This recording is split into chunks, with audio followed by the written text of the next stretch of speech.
Sean McVay is one of those coaches that you know will be great for a very long time, even though his career just started. I'm never one to jump to conclusions, but you can just tell Sean is on another level than other NFL coaches. With today's story, we'll talk about everything you need to know about Sean McVay, and hopefully you guys learned something new about Coach McVay, because for how young he is, he packs a lot of knowledge. So thanks for joining me, and let's get into it.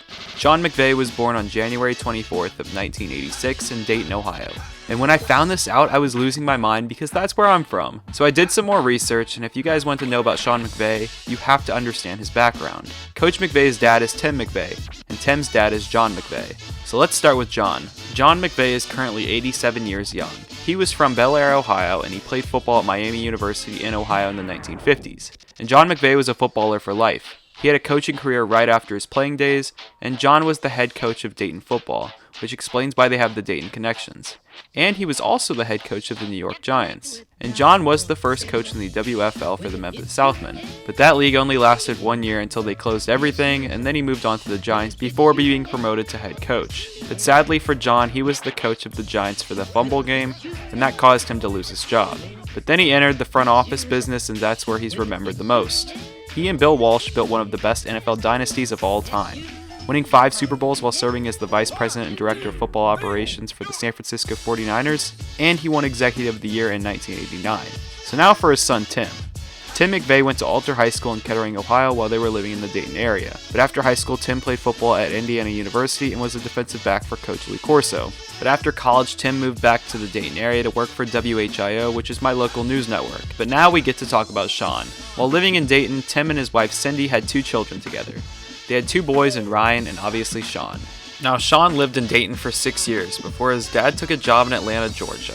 And this is where most of his family still lives today. Sean graduated from high school in Georgia in 2004, and he was a quarterback and defensive back in high school.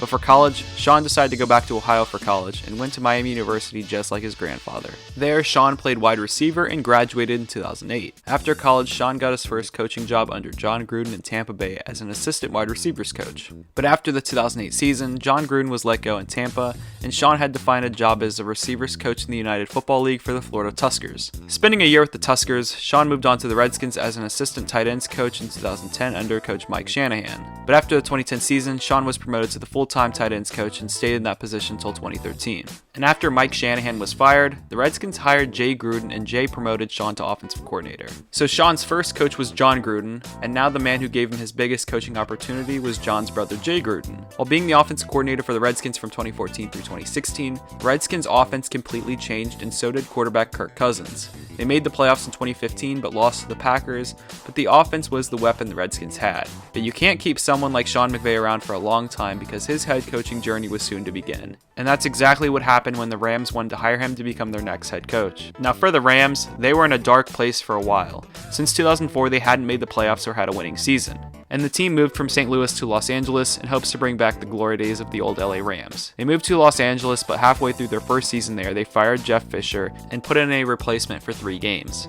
And after the season, Sean McVay was hired on January 12th of 2017 and became the youngest head coach in NFL history at just 30 years old. For a team that had a lot of talent and Defensive Rookie of the Year in Aaron Donald and Offensive Rookie of the Year in Todd Gurley, with a brand new first overall pick and quarterback Jared Goff, the Rams were a team that had talent, but they needed a coach who could mold that talent to a serious contender. When Sean was hired, there were skeptics. People thought he was too young to be running a team in the second biggest market in the United States, and that the Rams jumped the gun. But for anyone who knows Sean McVay, he is a guy who has a photographic memory. He doesn't mess around, and when he has time to kill, he finds ways to be productive. And in his teachings, he brings up legendary Los Angeles coach John Wooden, and that alone makes me think Sean is going to be the next great coach in Los Angeles. Coming off a 4-12 season, the Rams were thought to be a work in progress for Coach McVay. But with hard work and creating an excellent game plan, you can speed up that process, and that's exactly what Sean and the Rams did. The Rams finished the 2017 season with an 11-5 record and finally completing their first winning season in quite a while. Their offense was explosive under Coach McVay. They went from the lowest scoring offense in the NFL under Coach Jeff Fisher to the highest scoring team in the NFL the next year, and they were the first team to ever do that. The Rams did lose in the playoffs to a very talented Falcons team, but the Rams this year are regarded as a top team in the NFL and are Super Bowl contenders. This offseason, general manager Les Snead has made some of the best moves a general manager could make in an offseason. Acquiring Ndamukong Suh, Marcus Peters, Sam Shields, and Aqib Talib will give, in my opinion, the best defensive coordinator in the NFL, and Wade Phillips probably the best defense in the NFL. And even trading for a star wide receiver and Brandon Cooks will only help Jared Goff more and makes up for losing Sammy Watkins. The Rams have had one of the most talented rosters in the NFL, and it all relies on how Jared Goff can perform if they make the playoffs. But Coach McVay has completely remodeled the Rams into a high-octane offense, which will hit you on the ground and through the air. So I don't have any worries about how this team will compete, and I can't wait to watch the Rams play this year. After winning Coach of the Year in the NFL, Sean McVay is not ready to sit back. I expect the Rams to be a contender for years to come with Sean leading the way. He is a coach that makes me want to turn on the game and watch what he calls, and that's not easy to do because, he's a coach. Anyway, Sean McVay has changed the Rams from mediocrity to success in 1 year, and it will be interesting to see how it holds up. I can't wait to cheer on the Rams this year, and especially Coach McVay.